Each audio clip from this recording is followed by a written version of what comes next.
Para business leaders dan intellectual business community, kita jumpa lagi dalam acara The CEO Reference. Hari ini kita akan membahas satu artikel berjudul How do you measure your life? Dan artikel ini diambil dari Harvard Business Review bulan Juli dan Agustus tahun 2010 dan ditulis oleh seorang profesor strategi dari Harvard Business Review bernama Profesor Clayton Christensen. Clayton Christensen ini seorang profesor strategi yang terkenal dengan teori disruptive innovation-nya. Dan dia dari disruptive innovation itu dia tulis buku yang namanya Innovators Dilemma dan beberapa banyak buku yang lain. Beliau ini juga memberikan community service di gereja dan di hal-hal lain. Tapi tidak kelihatan tuh di Harvard sampai dengan tahun lalu mulai dia membicarakan hal-hal seperti ini, dan di artikel bulan Juli Agustus ini menjadikan artikel di dalam Harvard Business Review, ya.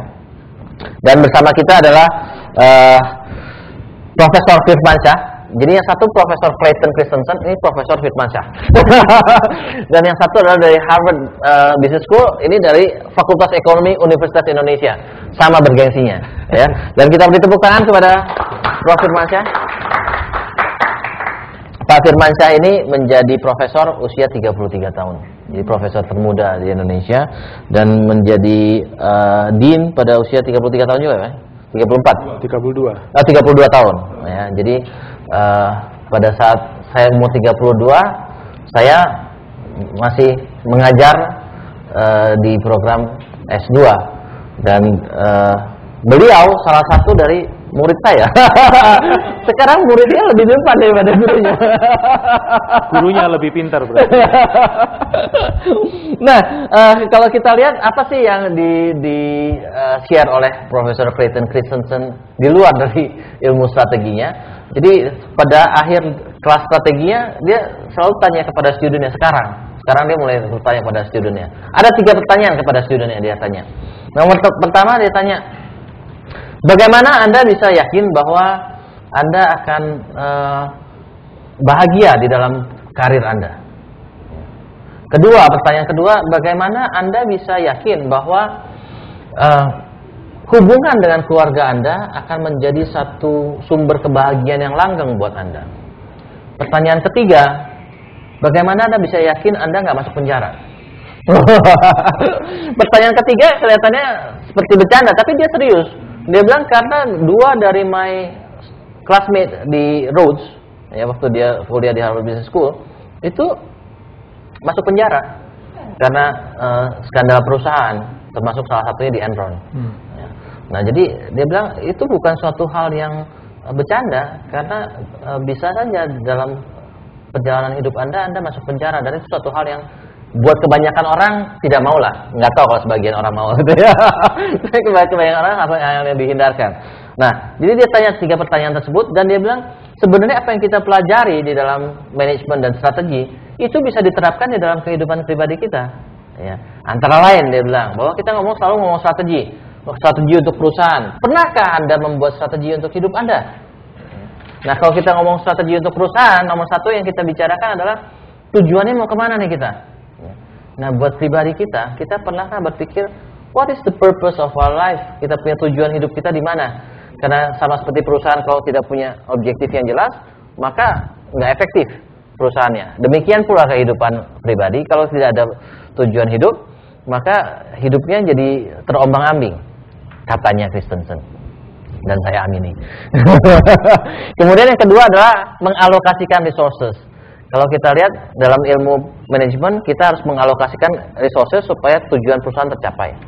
Nah, juga di dalam perusahaan seringkali orang tergerak untuk mengalokasikan resources kepada investasi yang cepat menghasilkan, yang kelihatan menghasilkan. Nah, di dalam kehidupan kita juga seringkali begitu. Kita lihat kalau kita investasi dalam hubungan dengan keluarga, mungkin ya gitu-gitu aja ya. Maksudnya nggak kelihatan satu hasil yang instan.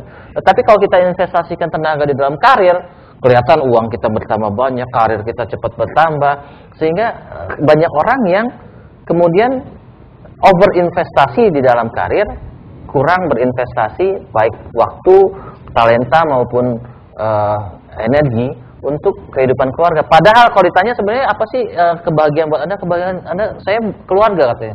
Tetapi tidak sesuai dengan alokasi resourcesnya. Ya. Nah, yang ketiga adalah create a culture. Dalam perusahaan juga kalau kita mau create culture, itu ada dua forces yang tarik menarik dan harus saling mengisi, yaitu satu kesadaran dari employee-nya.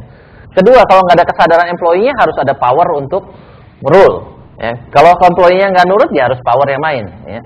Nah di dalam keluarga kita seringkali yang kita mainkan itu terutama buat anak-anak, karena anak-anak nggak ngerti, maka kita seringkali main rule. Nggak sadar pada saat anak itu udah dewasa, udah remaja, udah nggak bisa di-rule lagi, dia ngeberontak.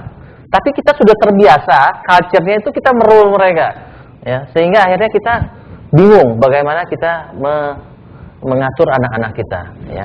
Nah, kemudian yang keempat adalah prinsipnya Christensen ini, hindari marginal cost mistake. Marginal cost itu adalah kita seringkali ya ada sunk cost, ya, kalau kita udah investasi sunk cost.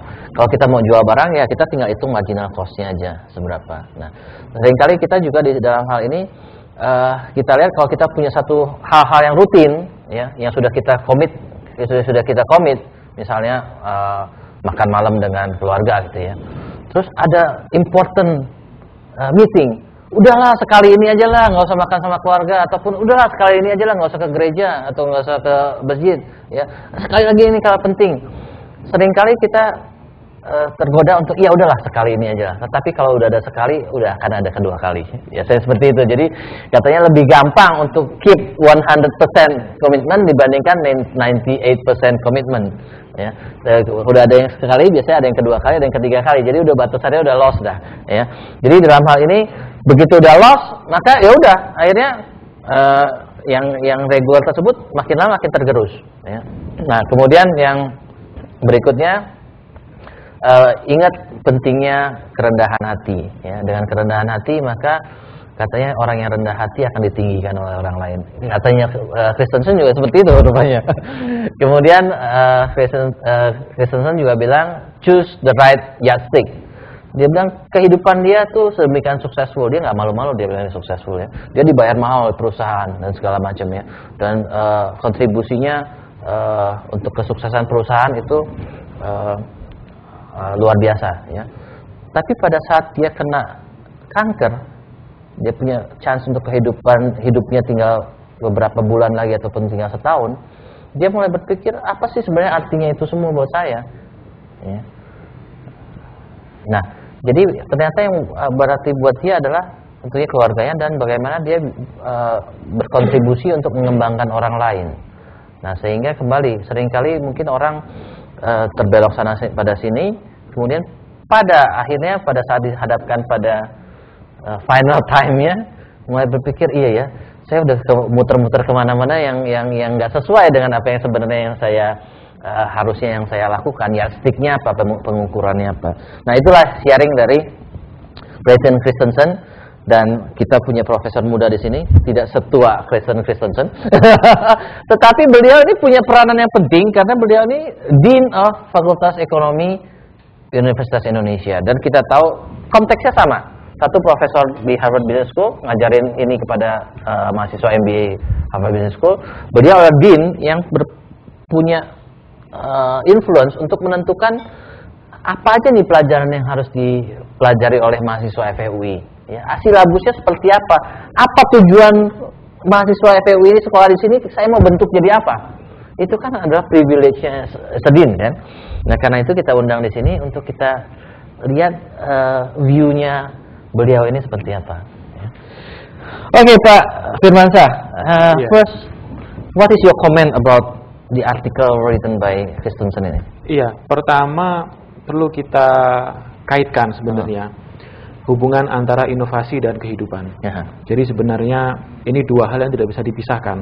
Jadi kalau evolusi pemikiran dari Clayton Christensen itu dari innovation kemudian menjadi the meaning of life, itu memang sejatinya bahwa ini dua sisi mata uang yang tidak bisa dipisahkan satu dengan yang lain.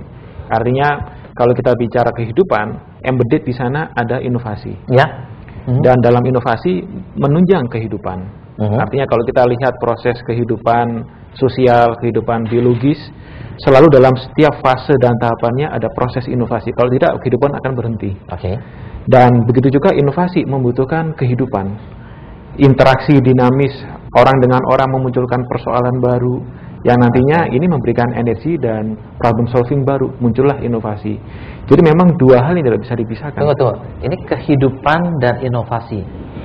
Itu kehidupan manusia atau kehidupan seluruh kehidupan? Seluruh kehidupan. Artinya kehidupannya. Baik kehidupan organisasi, kehidupan industri, kehidupan manusia. Tapi berkaitan dengan manusia ya. Maksudnya kehidupan binatang ada inovasinya? Tentunya yang tidak punya akal dan budi ya. Jadi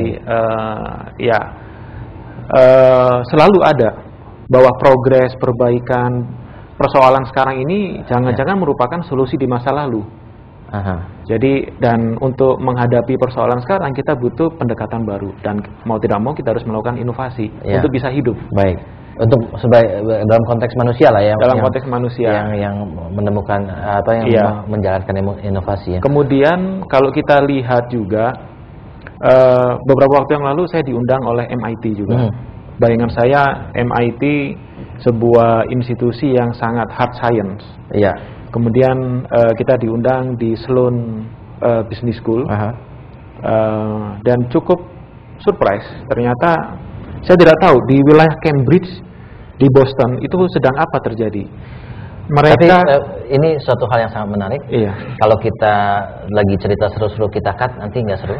Kita harus break sebentar. Profesor. Jadi buat para business leaders dan intellectual business community, kita masih menunggu cerita yang seru di MIT ini. Tapi kita harus break sebentar. Kita akan lanjutkan dalam segmen berikutnya. Jadi buat para business leaders dan intellectual business community yang ingin berpartisipasi, silakan SMS ke 0896 kali 788. Kita break untuk segmen berikutnya.